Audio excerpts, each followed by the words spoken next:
indefinite.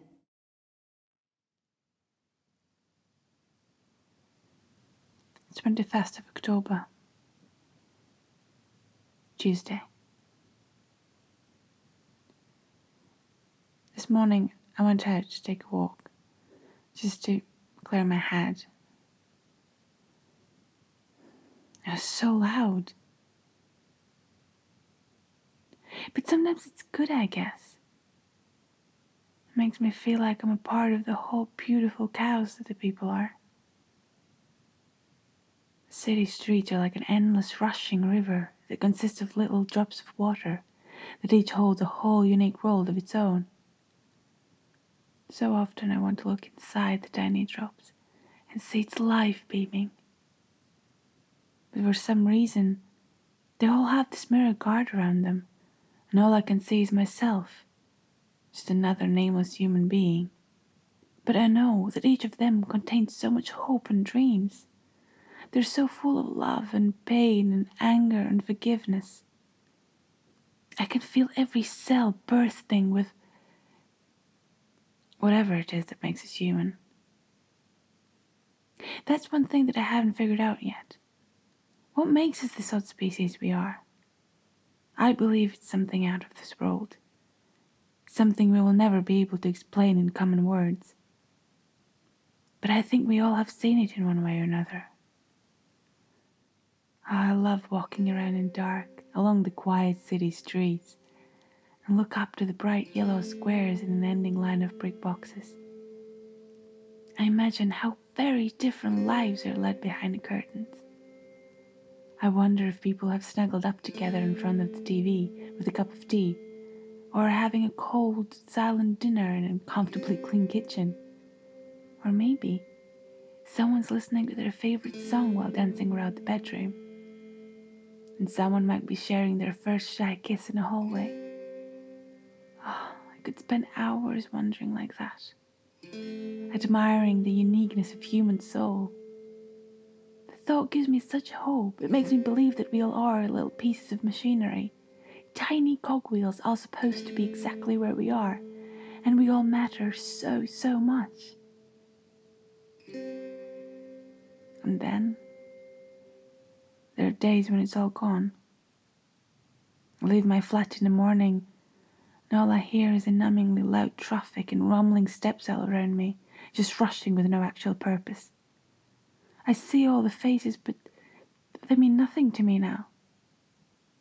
It feels like I'm standing between two railway tracks and trains keep passing by, but I can't get on any of them. I don't know how.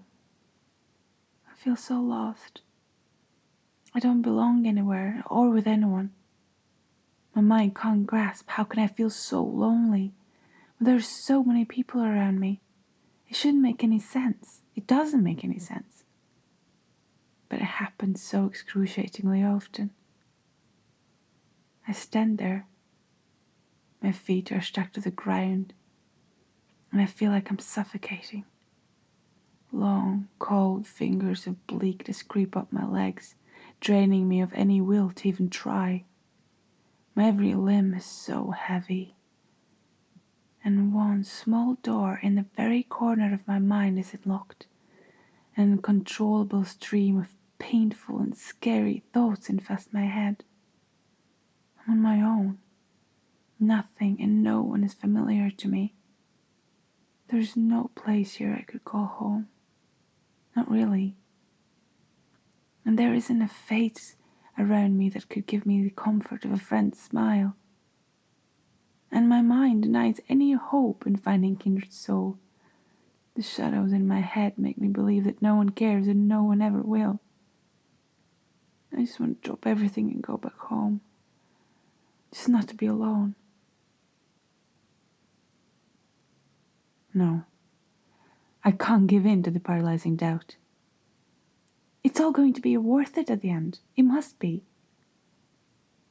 All I can do now is turn back and go to my flat, hide under the blanket and escape into the only safe place I know. There, I can imagine the most beautiful things, the happiest thoughts and most calming memories. I'd close my eyes and just disappear in my mind, I'm sitting on the steps in front of my parents' home and watch the bronze light playing in the treetops as the late autumn sun slowly setting. I can feel the sweet smell of the over-ready apples in the crisp October air. The cool breeze brushing my face don't bother me as my hands clasp tighter around the warm mug of jasmine tea. I hear chattering from the kitchen window. The voices of people I love way more than I could ever explain. All these feelings envelop me like a warm hug. It's home. That's the only way how to lock the little door and find the strength and hope, so I could find the world marvelous again. And it is.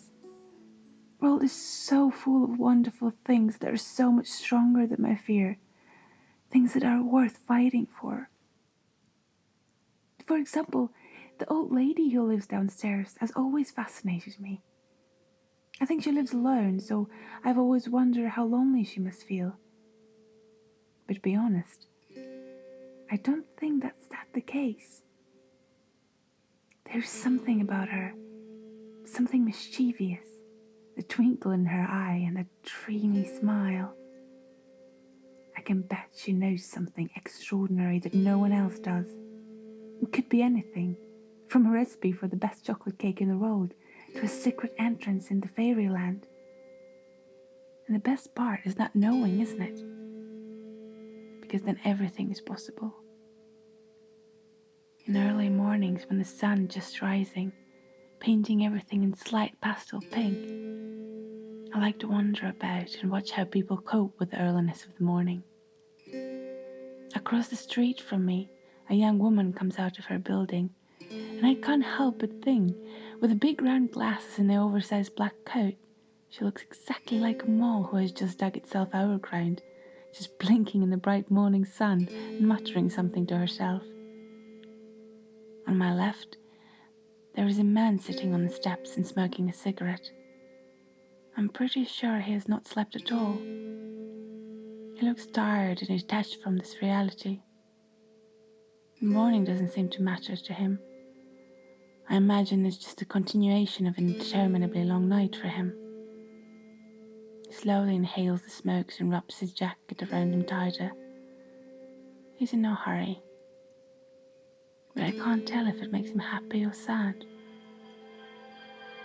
It's not just about the people in the streets. I lift my head and take a look at the sunshine reflecting in the windows above, painting the glass in every possible shade of orange. In my mind, I return to the hidden tales of the lives behind the curtains. I envision someone wrapping themselves tighter in a blanket and remembering that they don't have to get up early today. Another fortunate soul is sipping their morning coffee idly and cuddling an incredibly fluffy grey cat.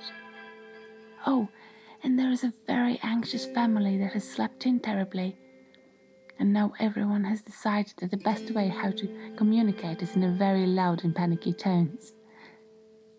I smile at the image in my head as I turn around the corner.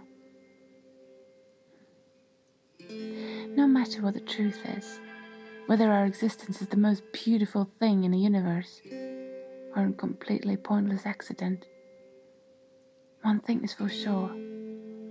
Our wonderful ability to decide to matter to each other brings to life the incredible moments that happen behind those curtains. They can save us and they can destroy us. But that's why we're here.